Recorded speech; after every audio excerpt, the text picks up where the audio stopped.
Welcome to Energized Coaching. Here we're going to take a look at an exercise called a heel elevated squat.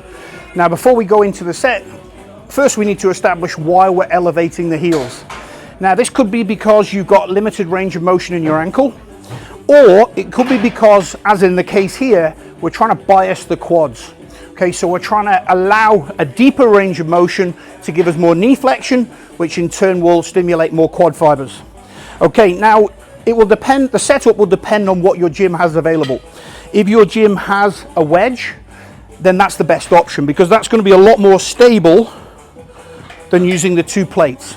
Okay, and stance wise, we want the feet at a distance apart where you can comfortably get down nice and deep.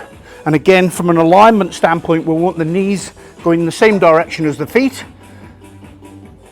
And we're trying to access a really nice deep range of motion here.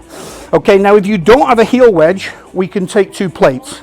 Okay, and again, we're going for a similar width stance, but as you can see, the downside is that those plates are moving around a little bit. They're not as stable. Okay, it will do, but it's not optimal.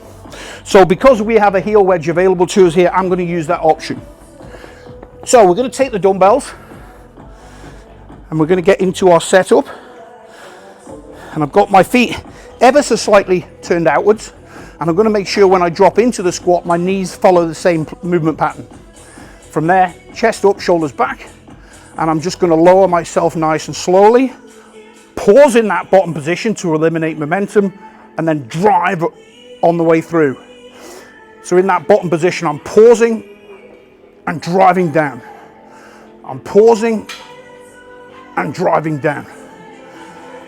Okay, we want to avoid bouncing. When we bounce, it brings in momentum. Momentum typically comes from joints. So again, I'm going down nice and slow and controlled, pausing, and then driving up.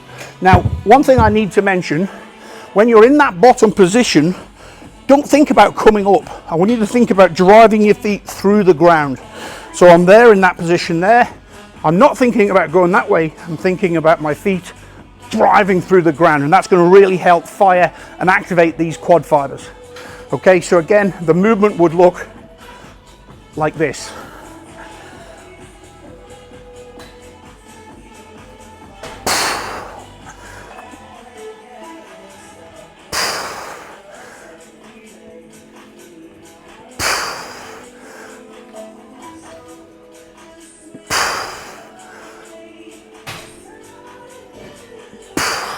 Okay, so that's the heel elevated dumbbell squat.